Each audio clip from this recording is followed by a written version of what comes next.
In a room full of celebration, Eleanor's carefully hidden pain is finally exposed.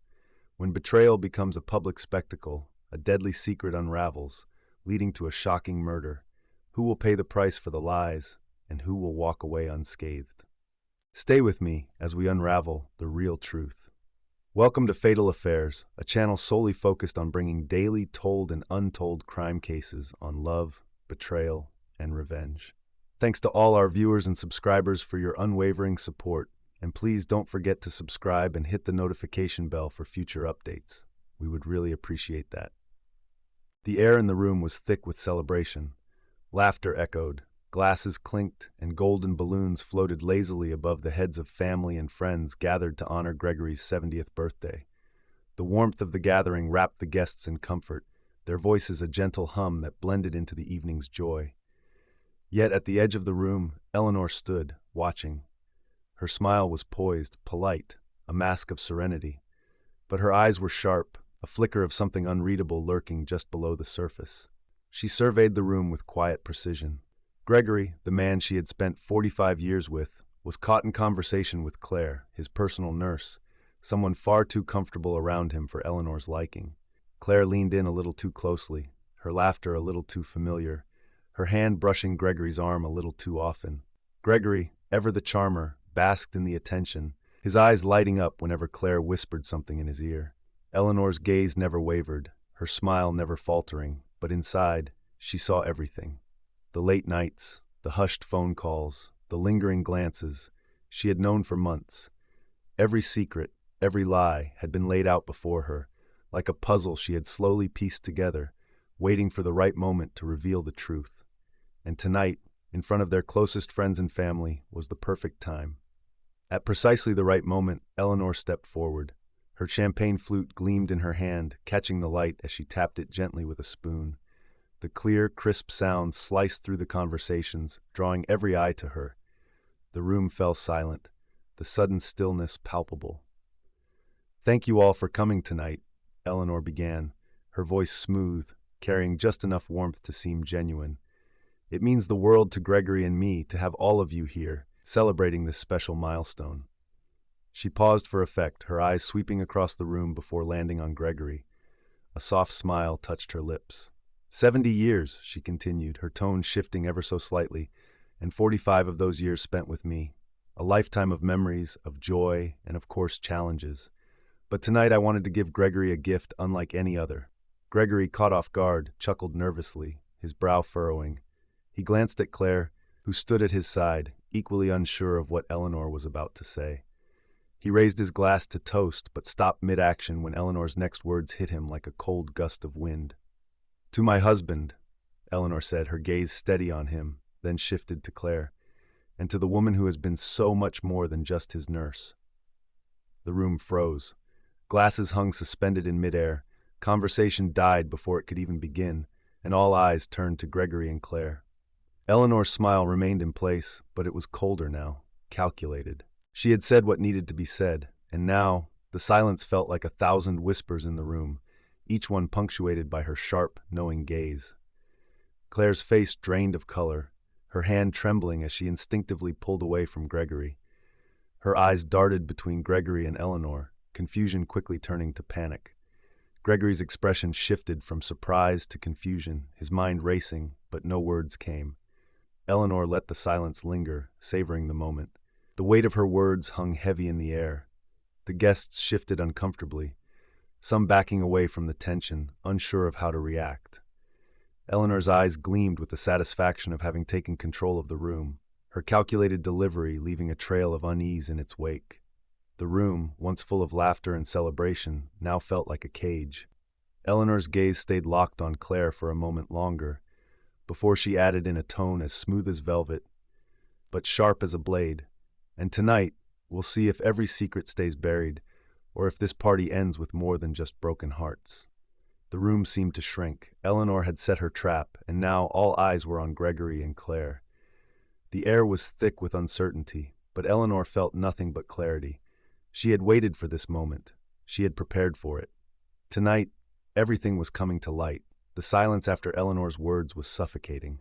It felt as though time had paused, leaving the guests suspended in a strange, uncomfortable limbo. The festive atmosphere of the evening had been shattered in an instant, replaced by the heavy weight of Eleanor's revelation. Gregory, frozen in place, glanced nervously at Claire, whose face had turned ashen. She looked like she was searching for an escape, but there was none. The truth was out now, and there was no way to undo the damage. Eleanor, standing at the center of the room, let the moment linger. Her smile remained in place, but it was colder now, more calculating. The power had shifted, and everyone in the room could feel it. She had taken control of the narrative, and now the walls were closing in on the very people who had betrayed her trust. Claire's hand trembled as she set her glass down, her gaze shifting from Gregory to Eleanor, then back again. She opened her mouth to speak, but no words came. She could feel the eyes of everyone on her, their judgment clear even without a single word spoken. Eleanor, with her poised and deliberate demeanor, turned her focus back to her husband. "Gregory," she said, her voice calm but cutting, "don't look so surprised. You didn't think I'd let tonight pass without acknowledging everything you've shared with Claire, did you?" Gregory shifted uncomfortably in his seat, his hands now clenched tightly in his lap. His face, once full of warmth and laughter, was now a mask of confusion and panic. Eleanor's words had taken him completely off guard. How had she known? How much had she known? The questions ran through his mind in a frantic whirl, but there were no easy answers. Claire, standing by his side, now looked like a deer caught in headlights. Her eyes darted between Eleanor and Gregory, her lips trembling. "Eleanor," she stammered, her voice thin with panic, "I think there's been a misunderstanding. We didn't mean for this to happen. Please let me explain." Eleanor's gaze turned icy. "No, Claire. No misunderstanding," she said, her voice dripping with a sharp finality. "There is only clarity, something you seem unfamiliar with." The tension in the room intensified. The guests, who had initially been frozen in place, now shifted nervously, their discomfort growing with every passing second. Some of them exchanged uneasy glances, unsure whether to intervene or stay silent. The silence between Gregory and Eleanor was deafening, the weight of the truth bearing down on them all. Gregory, realizing the gravity of the situation, opened his mouth to speak, but his words caught in his throat. Eleanor didn't allow him the chance. "Please, Gregory," she interrupted, her voice a controlled, cutting force. "We've all had enough of your stories."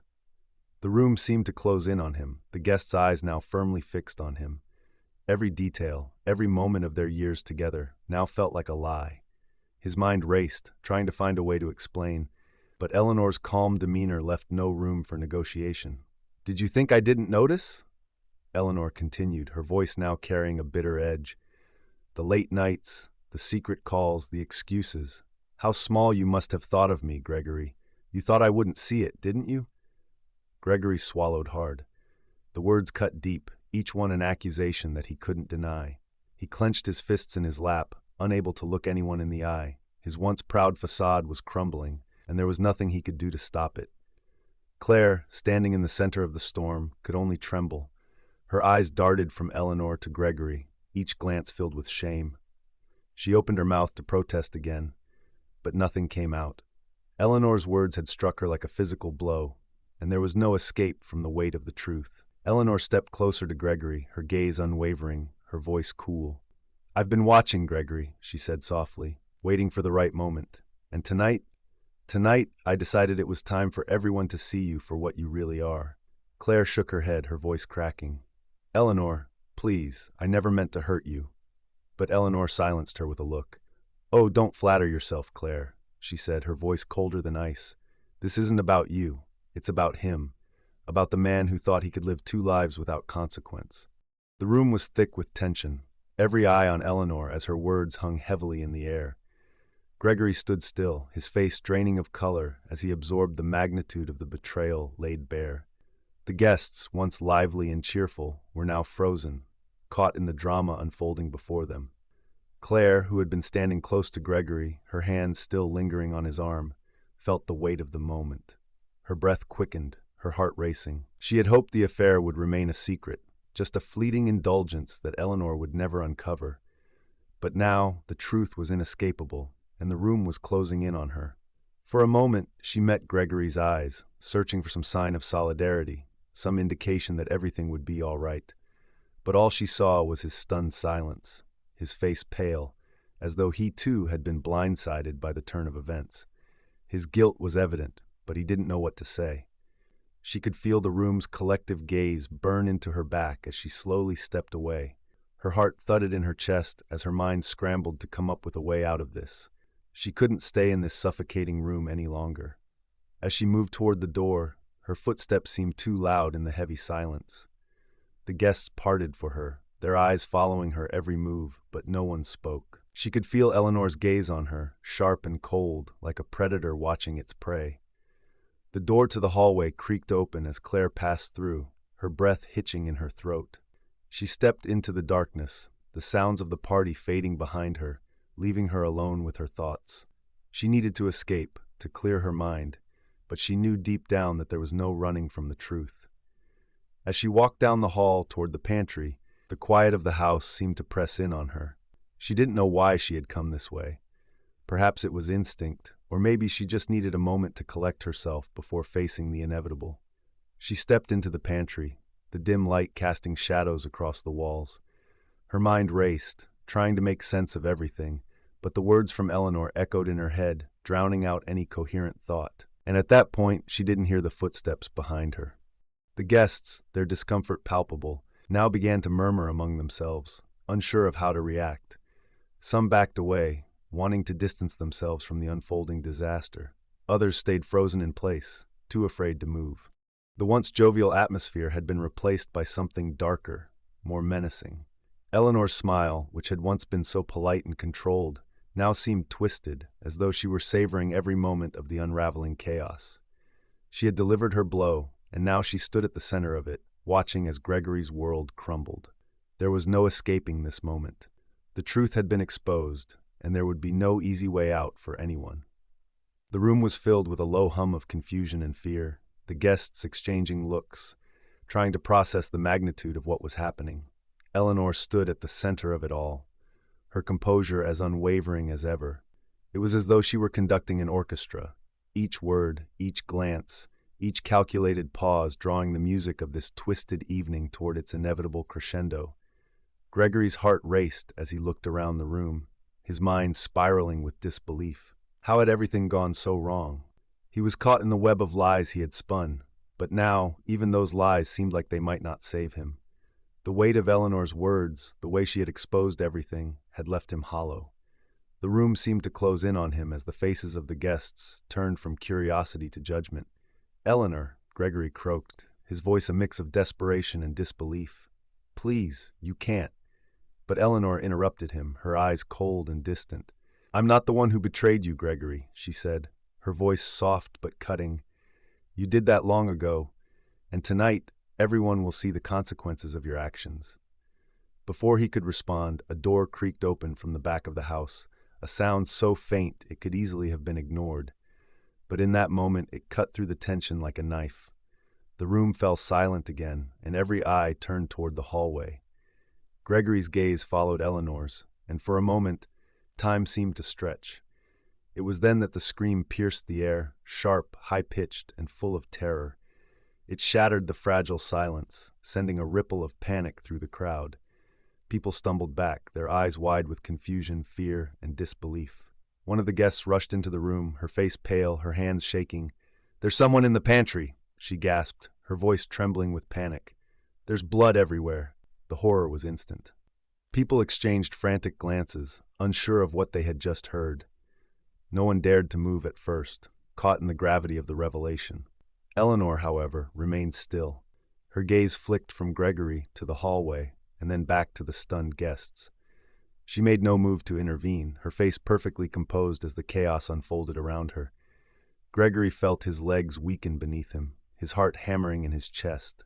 Without thinking, he surged forward toward the hallway, his mind a blur of panic and dread. Guests, still too stunned to move, whispered to each other as they shuffled toward the hallway, driven by an uncertain curiosity. Eleanor stood rooted to the spot, her calm demeanor in stark contrast to the rising panic around her. A few of the guests flicked on the lights in the pantry, and when they turned back to the room, their faces paled. One of them let out a strangled cry, and a few more gasped in horror. There, lying in a pool of blood on the cold tile floor, was Claire. Her body was sprawled in an unnatural position, the blood staining the floor beneath her. Her eyes were wide open, frozen in terror. The deep gashes on her neck and wrists spoke to the brutality of the attack. It was clear that this was not just an accident. It was a deliberate, vicious act. The brutality of it hit the room like a wave, and for a moment, no one could breathe. "Oh my God!" someone whispered, their voice shaking. "She's dead!" Gregory's legs gave way beneath him, and he sank to the floor, the realization dawning on him. His worst nightmare had come true. Claire, the woman who had been part of the affair, was dead. His affair. His lies. The woman Eleanor had exposed. He could only look at Eleanor, his face pale, his mouth dry, the words choking in his throat. "You," he whispered, his voice breaking. "Did you do this?" Eleanor's eyes met his, cold and unblinking. "Did I?" she asked again, her voice carrying no hint of doubt. She stepped forward, her heels clicking softly on the floor. "Some truths," she said slowly, her voice almost a whisper, "demand a heavier reckoning than words alone." Gregory's mind reeled. He couldn't comprehend it. He couldn't make sense of what was happening. The affair had already cost him everything. But this was something he couldn't explain. He had no idea if Eleanor was the one who killed Claire or if someone else had done it. But the police, would only see one thing: Eleanor's version of events, the narrative she had carefully constructed. Eleanor's eyes never left his. She watched him crumble under the weight of his own guilt, under the pressure of what she had orchestrated. She was in control, and she knew it. As the officers arrived, flashing lights illuminated the house. The air was thick with tension, and Eleanor's composure was a sharp contrast to the chaos. The officers quickly took control of the scene, ushering the guests aside as they began their investigation. Gregory, led by the officers into the next room for questioning, could feel the walls closing in. His hands were shaking as he tried to grasp what had just happened. The guests, now scattered and murmuring amongst themselves, had become nothing more than witnesses to the unfolding nightmare. They watched from a distance, too afraid to speak up, too paralyzed by the weight of what had just occurred. Eleanor remained in the background, her gaze never wavering from Gregory as he was led away. She had won, and she knew it. There was no escape for him now. She had crafted the perfect story, and no one would believe anything else. The officers began questioning the guests, but Eleanor answered each question with cool precision. "Yes," she said softly, "I knew about the affair. I didn't want to confront them. I wanted Gregory to come clean in front of everyone, but it seems that was too much to ask." Her voice was controlled, deliberate, as she spoke with the officers. She played her role perfectly, and the truth had no place in this story. It was hers to control, hers to reshape, and now Gregory was trapped. As the sirens wailed outside, signaling the arrival of more officers, Gregory sat in the back of the patrol car, his heart pounding in his chest, as he was being taken away for more questioning. He glanced back at the house, the place that had once felt like home. It seemed so distant now, so foreign. Eleanor's face was the last thing he saw as the car pulled away. She too was at the back of another police car, her smile faint but unmistakably victorious. If you found this story interesting, please hit the like button and leave a comment below. Also, don't forget to subscribe for more daily chilling true crime stories on love, betrayal, and revenge. See you on the next one.